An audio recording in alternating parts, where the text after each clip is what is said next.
আসসালামু আলাইকুম and welcome.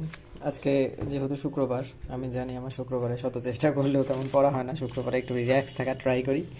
So আজকেও সম্ভবত এটাই হবে, এই জন্য আজকে আর আমি কোনো টার্গেট ফিক্সড করলাম না। আজকে যেটা করব সেটা হচ্ছে প্রিভিয়াস রুটিনে যে জিনিসগুলো গ্যাপ পড়ে গিয়েছিল আমার, যেগুলো কভার দিতে পারিনি, যেমন এখান থেকে ত্রিভুজ সংক্রান্ত উপপাদ্যগুলো কিছু বইয়ের বাকি ছিল, এগুলো দেখব। তারপরে চেষ্টা করব আজকে বৃত্তের উপপাদ্য কিছু পড়ার জন্য। আর এই পাশ থেকে যতটুকু পারি একটু করে দেখার ট্রাই করব। আজকে যেহেতু ফ্রাইডে, আমি জানি, আর ঘুম থেকে তো উঠলাম একটু লেট করেই, কিছুক্ষণ পরে আজান দিয়ে দিবে, নামাজ পড়তে যেতে হবে। সো এখন আমি বসে বসে আপাতত ত্রিভুজ সংক্রান্ত যে উপপাদ্যগুলো আছে এগুলো দেখে ফেলবো, দেন নামাজ পড়ে এসে খাওয়া দাওয়া করে যতটুকু পারি ত্রিভুজ সংক্রান্ত যে ইয়েগুলো আছে, উপপাদ্যগুলো আছে, মোটামুটি করে দেখে ফেললাম। আসলে পড়া আর পারার মধ্যে অনেক পার্থক্য আছে। আমি আপাতত পড়ে রেখেছি, পারবো কি না জানি না। আসলে পারার সম্ভাবনা আপাতত খুবই কম, কয়েকবার আরও 2-3 বার দেখলে হয়তো বা পারবো। তবে মোটামুটিভাবে বুঝে রাখলাম। এখন হোপফুলি আর 2-3 বার করলে তখন নিজে থেকে করতে পারবো। সো পড়েই বলা যাবে না, পড়ে ফেললাম, এই জন্যই আর কি বলা। সো এখন যেটা করবো সেটা হচ্ছে উঠে গোসল করে নামাজ কালাম পড়ে আসি, দেন আপডেট দিচ্ছি। নামাজ পড়ে এসে খাওয়া দাওয়া করে একটু ঘুম দিয়েছিলাম। ঘুম থেকে উঠে যেটা করলাম সেটা হচ্ছে ওই বাদ পড়ে যাওয়া রুটিনগুলো দেখে দেখে একটু একটু করে দেখছি। এগুলো কিছুক্ষণ যাবত দেখছি, প্রায় আধা ঘন্টা, 1.5 ঘন্টা হয়ে গেছে। একটু পরে মাগরিবের আজান দিবে। সো নিচে যাব, নিচে গিয়ে হাঁটাহাঁটি করে একটু নাস্তা টাস্তা করে দেন চলে আসব।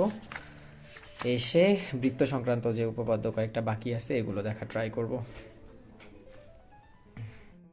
এই যে ফ্রাইডে মানে আড্ডা টাইম বলছিলাম। সো মোটামুটি ভালোই ঘোরাঘুরি করলাম নিচে গিয়ে, বেশ কিছুক্ষণ সময় নষ্ট করে এলাম। এখন এখন বৃত্ত সংক্রান্ত যে উপপাদ্যগুলো আছে এগুলো একটু দেখব।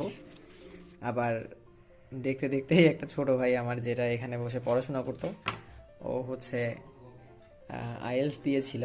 ওর আজকে রেজাল্ট হয়েছে, আজকে না মনে হয় গতকালকে হয়েছে। তো ও একটু আসতে চাইলো, যে বলো দাদু আমি একটু আসতেছি। সো হয়তো একটু পরে আসবে, আবারও একটু আড্ডা হবে। আজকে এই ফ্রাইডে আমার এইভাবেই যায়। তো যাই হোক, আমি যতক্ষণ ও আসে নাই ততক্ষণ একটু এটা দেখে নিই। এই ওর কথা তো মনে আছে মনে হয়, এই যে আমাদের দাদু, ও হচ্ছে আইএলস এর প্রিপারেশন নিচ্ছিল। মাঝখানে তো অনেকদিন আমার সাথে পড়াশোনা করেছিল, দেন হচ্ছে ও নিজের পরীক্ষা, তারপর হচ্ছে অন্য অন্য বিষয় নিয়ে একটু বিজি হয়ে গিয়েছিল। আজকে দেখা করতে আসছে আমার জন্য, এই যে হাদিয়া নিয়ে আসছে দেখা করার জন্য, কজ ওর হচ্ছে আইএলস এর রেজাল্ট হয়েছে, ওর হচ্ছে 6.5 আসছে, আলহামদুলিল্লাহ। সো তোমার ফিলিংস কি? ফিলিংস হচ্ছে অনেক অ্যামেজিং।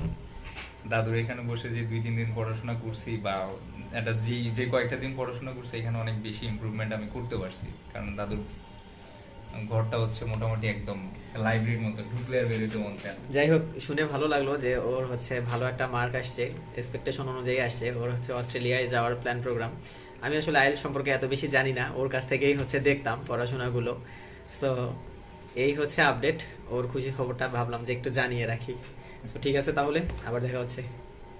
টাটা দিয়ে দাও একটা। সো চলে যাওয়ার পর, যাই হোক, বেশ কিছুক্ষণ আগে খাওয়া দাওয়া করে নিয়েছিলাম, খাওয়া দাওয়া করে কিছুক্ষণ রেস্ট করে এই বৃত্ত সংক্রান্ত উপপাদ্যগুলো মোটামুটি শেষই করে ফেললাম। শেষ করলাম বলতে মোটামুটি করে পড়ে রাখলাম সবগুলোই। এখন শুধু প্রতিদিন একটু একটু করে এগুলো রিভিশন দিতে হবে যাতে ভুলে না যাই। আর এই এখন মোটামুটি 1:45 বাজে, আর আজকে ব্রাজিলের খেলা। সো খেলা আমি ভেবেছিলাম যে দেখবো না, কিন্তু আসলে মন মানে না, ব্রাজিলের খেলা বলে কথা। এখন একটু যাব, উঠে একটু খেলাধুলা দেখব, দেখে তারপরে শুয়ে যাব। সো আজকে আর ভিডিও বানাচ্ছি না তাহলে। সবাই ভালো থাকবেন, সুস্থ থাকবেন। কালকে থেকে আর একটু সিরিয়াসলি পড়াশোনা হবে ইনশাআল্লাহ। আল্লাহ হাফিজ।